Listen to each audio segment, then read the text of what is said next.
Now we shall discuss about the factors to be considered while designing a component or machine elements. So we know that this design is nothing but a plan. You are determining a plan of action for the production of a component. So during this process, you have to consider so many factors which will affect our design. Now we are going to discuss or learn about those factors. Okay. So the first one is load. So first of all, let me list all the factors.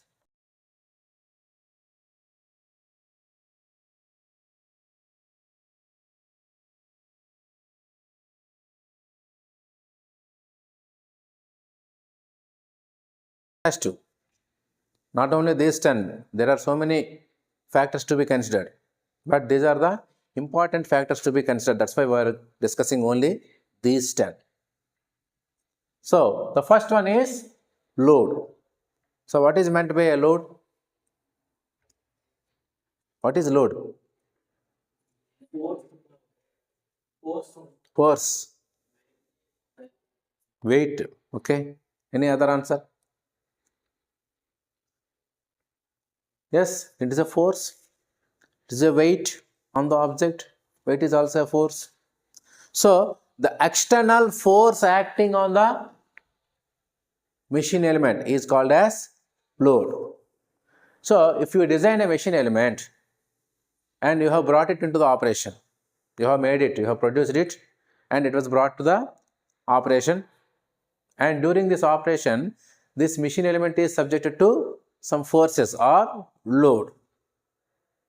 Okay, so the machine element should not fail under the load conditions. That's why you must consider what is the maximum amount of load or the forces that may act on the element. So just before starting the design itself, you must have that value. Say for example, in a particular application, you are going to design a gear wheel. So the maximum force that may act on the gear wheel is say 1000 kilonewtons.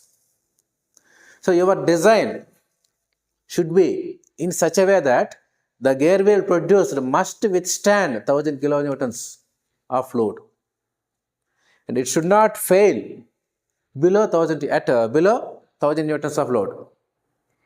It may fail after 1000, there is no issue, because you have considered the maximum limit is 1000. So that should be considered first. So that is the load on the machine. Okay. So I have taken a bicycle. What is the maximum load that may be applied on the bicycle? Say 100 or 120. For example, you have placed a 200 kilonewtons of load. Will it withstand? 200 kgs of load was placed on it. Can it withstand? That's what different. The wheels may buckle. The time or the frame may be broken or damaged,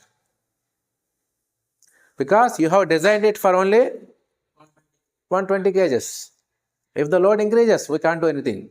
But if your design fails, even if a person with 50 kgs weight rides it, then what happens?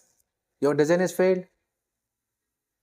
You have considered a load of 120 newtons of or 120 kgs of weight that may be applied, or a person may ride on their bicycle. But a small kid who is weighing say 50 kg is riding the bicycle and the frame was broken. So who is responsible for that? The design engineer is responsible for that. So maybe he might have chosen improper dimensions or improper material or improper manufacturing process. So we have discussed all those things. So due to that issue only, the vehicle was failed, the cycle was failed. So that's why this load plays major role in designing a component. Okay, so there are different types of loads in SM you have studied. So depending on the nature of the load or the type of stress that may be developed in the object. So what is stress? Stress, there is the formula. Load by area is the formula. Define stress. Once again you are telling the formula in words. So stress is nothing but it is the internal resistance offered by the body per unit area. Simply it is the internal resistance. See, for example, I am pulling this like this. Is it stretching? No. What is the reason? What happened to that force? See, this is the body and I have applied say 10 kilonewtons of load on it, but it is not stretching. Why? What is the reason? Because this object can withstand then 10 kilonewtons of load. How? An equivalent amount of resistance is being applied inside in opposite direction. So this is developed inside the body. So this is the resistance because it is in opposite direction. So this is the resistance that is developed inside the body. So this is nothing but stress. So if this 10 kilonewtons is expressed per unit area, that is called as stress. The maximum value of stress is called as limiting stress. So you might have studied all these things in simple stresses and strains in SM. Okay.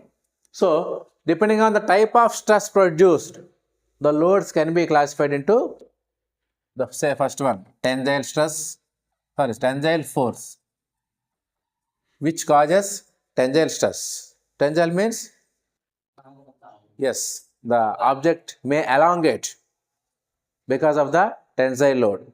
Okay, and compressive stress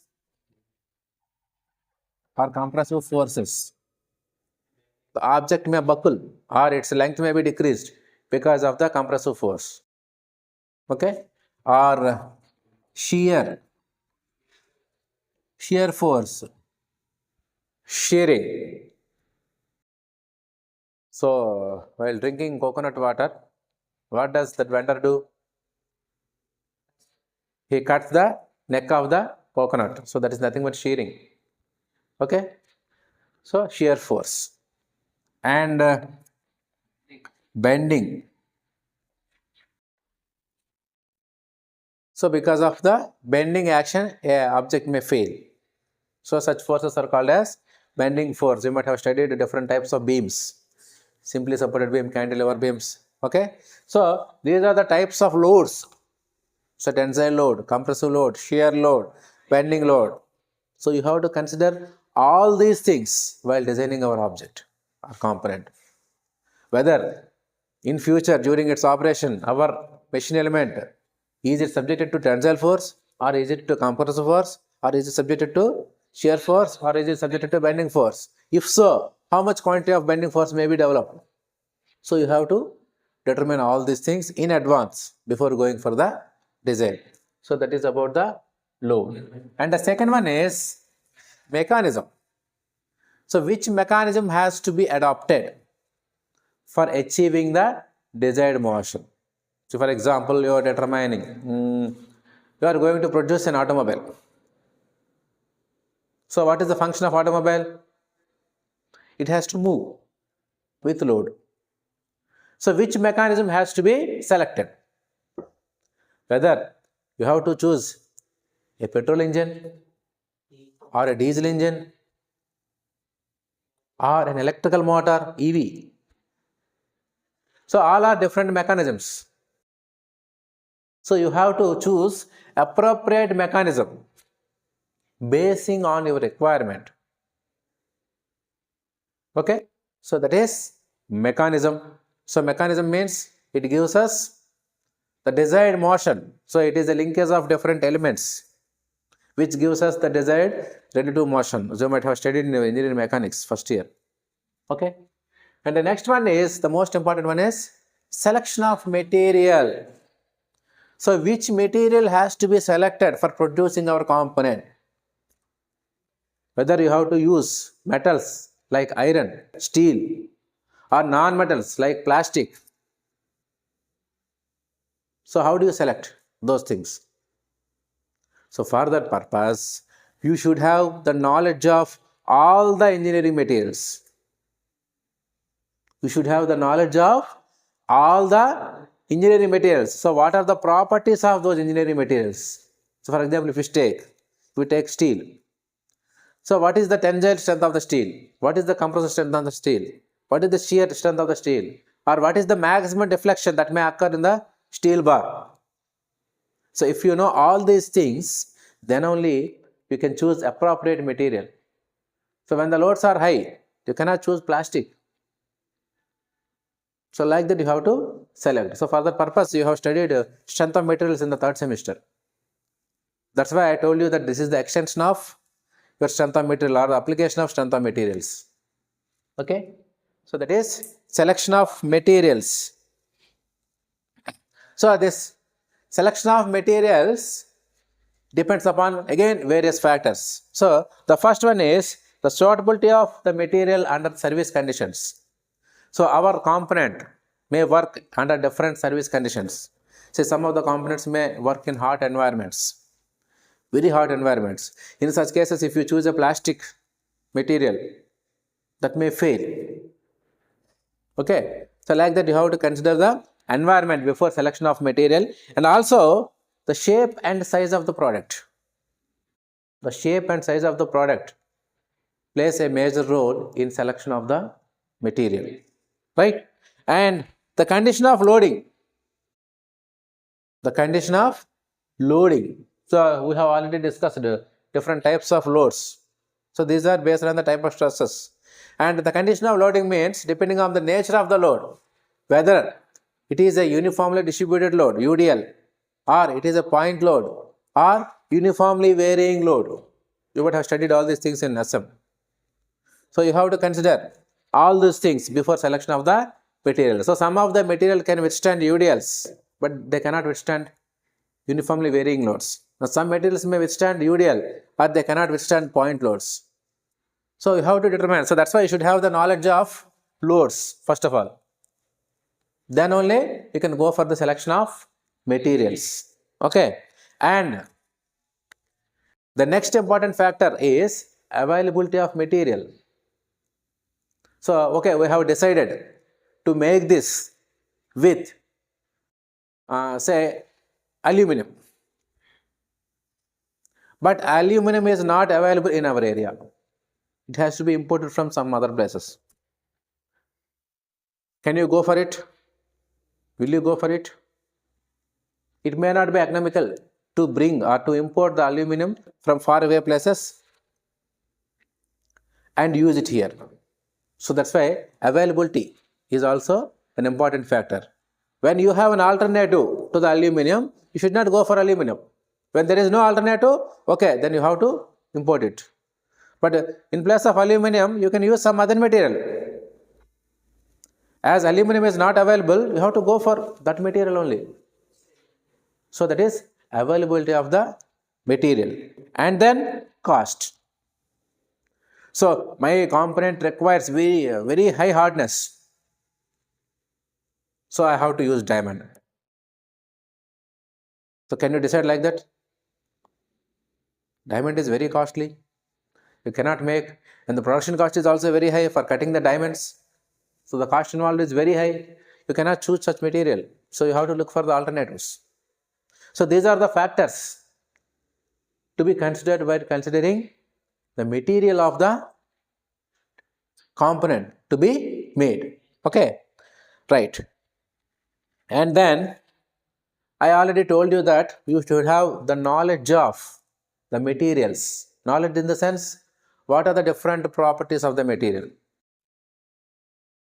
You might have studied in engineering mechanics. So different properties of material or SM.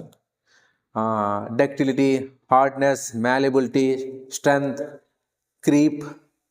Okay, so the properties are modulus of elasticity, brittleness, hardness, resilience, toughness, fatigue strength, creep.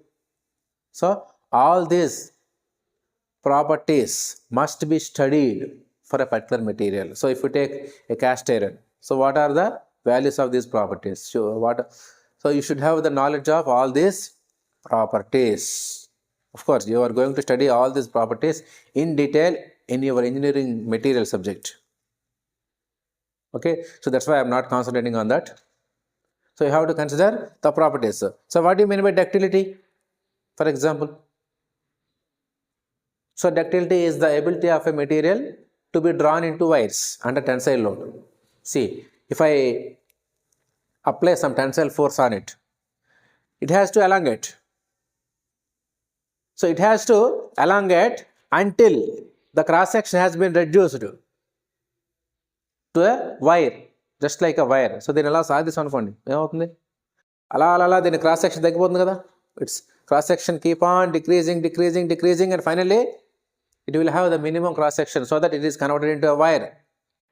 So such property is called as ductility. So which is the most ductile material? Gold. If you observe the gold ornaments, very fine, very thin wires may be found in our ornaments, because gold only can be stretched up to that much of thickness. Any other material may be broken if you achieve that much of thickness. Do you get it? If you take steel, stretch it, and you want to make it just like a gold wire, thin wire, no, it will not. After some time it will stretch. After reaching certain diameter or cross section, it will break. Okay, so that is ductility. So like that, there are different properties that is there in your textbook, and you will study all these things in materials, right? Now, what are the different materials available for this one? Tell me. What are the various material available for selection?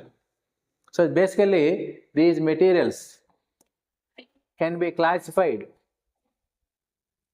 into two categories: metals and non-metals. So our engineering materials,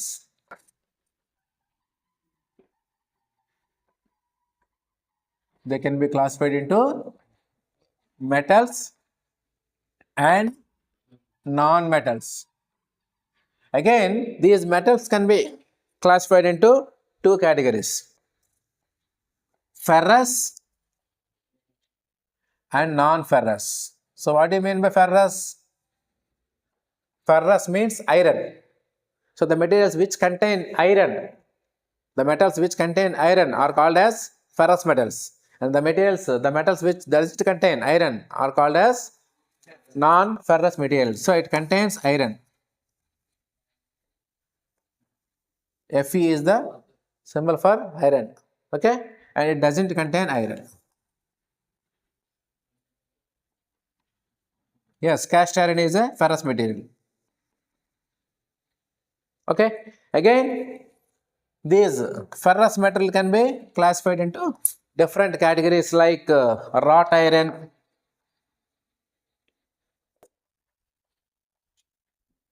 steels. Steel is also a type of ferrous material, and as you said, it is cast iron. So this is the classification of ferrous materials. Okay, so in non-ferrous materials there is no iron. Okay, so all the alloys will comes under this component. Aluminium, all these things are non-ferrous materials. Okay, and non-metals, so they are not at all metals like wood, plastic, all the things are non-metals. So you have to consider all the options which is suitable for our component. So that's why you should have the knowledge of all the types of materials and their properties. Okay, well,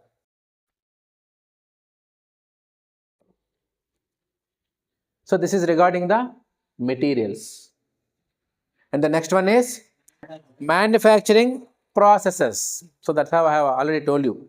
So which manufacturing process has to be adopted, whether to go for casting or machining or powder metallurgy. So you have to determine based on the cost, the ease of manufacturing, or the quality of product. So you have to select finish, the surface finish of the object. You have to select the appropriate process based on all these things. Okay, so that is about the manufacturing process. So if you use liquid metal, then you have to go for casting, or if you have billets and bars, then you can go for metal forming, forging, metal forming, or sometimes you may have to go for metal powders. So that is nothing but powder metallurgy that you will learn in engineering materials once again. Okay, so this is about the materials and processes. And then shape, size, and quantity. So as far as possible, our shape must be simple so that the cost is reduced and the design is easy. And also the size must be as small as possible. The size must be as small as possible. And the quantity in the sense number of components to be made. So that is also an important. So if you have an order of 1,000 components, so that is good for us, because with lesser effort and with less cost, you can produce better quality items if the quantity is high. So if I ask you, for example, let us take the example of chappals. So there are standard sizes of chappals like 8 to 9 to 10. So if you go to market and ask for say 10 sized chappals, you will get it at a cost of 300 minimum. But my foot is having a size of 16. Can I get it? No. Then what shall I have to do? I have to make an order to the company. So I need chappals. Okay, chappals of 16 size. They can make. But what would be the cost? Can I get it for 300? No. They may charge 3,000 because the quantity is only one. So they have lot of things in deciding the cost. So that's why this quantity is also important. Even if you go for catering, if you say I need say 15 meals or 20 meals, they say that it is okay sir, 300 rupees. And if you say 100 meals, okay sir, I can give you for 250. Because if the quantity is increased, the cost can be reduced. So that's why this quantity is also an important factor to be considered. And what is the next factor? Effect of environment. So the next one is effect of environment. So you have manufactured a product. Say you have chosen a ferrous material which contains iron, and that component was made into use in a seashore.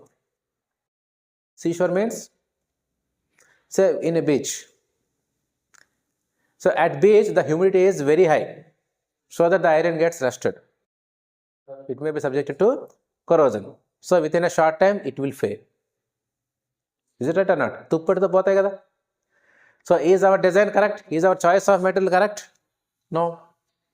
You have to consider the environment in which the component is going to work. If the component is going to work in a humid environment, you cannot go for ferrous material. Sometimes you have to go for non-ferrous material or non-metals itself. Okay, so you have to consider the environment also. Okay, and then durability and reliability. So what is this durability? What do you mean by durability? So,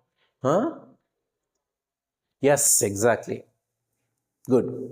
Durability means long life. So if I use the chappals for 6 months, it is okay. But if I can use the chappals for 1 year or more, then I can say that my chappals are more durable. So it is called as Mannika in Telugulo. Ekku kalam manutayi antaru kada. Okay. So durability is very important because customer prefer durable products only.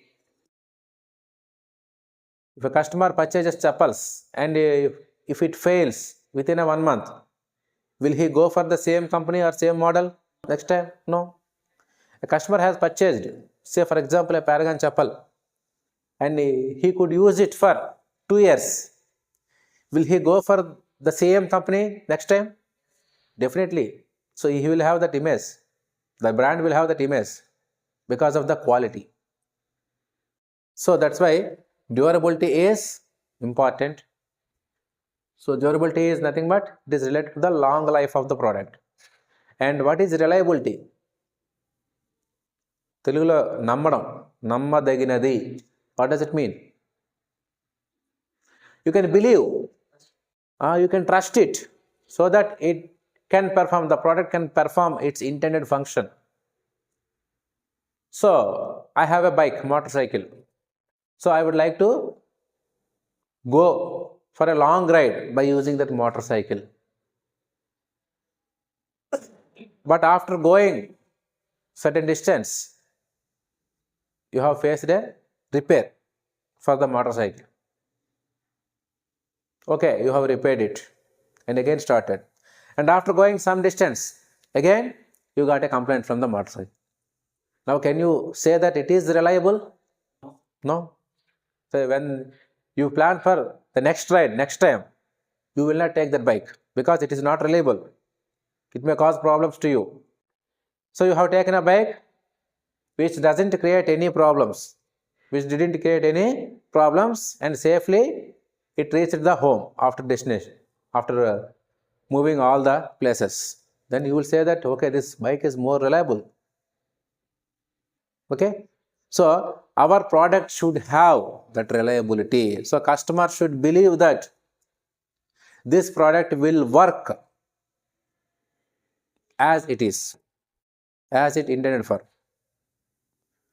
So if you take a cell phone, what is the function of phone? To make calls. The basic function is to make calls. Okay. So but the customer faces a problem regarding the signal coverage. Then it is not reliable. It is not reliable. Of course, it has a good camera, good MP3 player, excellent quality, but he cannot make calls. Will you use that? No, because it is not reliable for its intended use. So our product should have high durability and reliability. So that's also important. So you have to consider this factor also while designing. And cost. Obviously, cost plays major role. So while designing the product, you are going to select the material. You are going to select the manufacturing processes. And you are going to use labor also. You have chosen a particular manufacturing process which requires skilled labor. But the same thing can be done by another process which requires less skilled labor. Which one has to be chosen? So that second process, which will give the same work, which will give the same output with unskilled labor. Unskilled labor are cheap, but skilled labor is costly. The quality, without impairing the quality, so without any change in the quality, you can get it in the low cost. Similarly, if you take material, so our requirement is high hardness. You cannot go for diamond because it is more costly. So you have to go for the second option. Okay. Similarly, manufacturing process. The machining has certain cost implications. Casting has certain cost implications. So you have to consider all these things and you have to choose the best option, which is cheaper. Which is cheaper, that means less in cost, and at the same time without compromising the quality. There should not be any change in quality. You may say that, sir, if you use the cheap items, the quality may be worst. Okay, that's true. But when you are evaluating different options of different costs, you have to choose the best one, which is having less cost and better quality. So that is the task of a design engineer. Okay, and then life. As we said, the durability. So how many cycles of operation can it withstand? So that has to be determined. Especially this is important in design of bearings. So bearings are designed for number of cycles. So the bearing may fail after this much of revolutions. Like that, he will define the bearings life. Okay, so life is also an important. So the products which are designed with long life will have more demand by the customers. And finally, safety, which should not be neglected at all, because during its operation it should not cause any harm to the human beings or to the other components of the machine. So that's why safety is also an important. So that's why while making the design, especially while deciding the shape itself, you should avoid sharper shapes.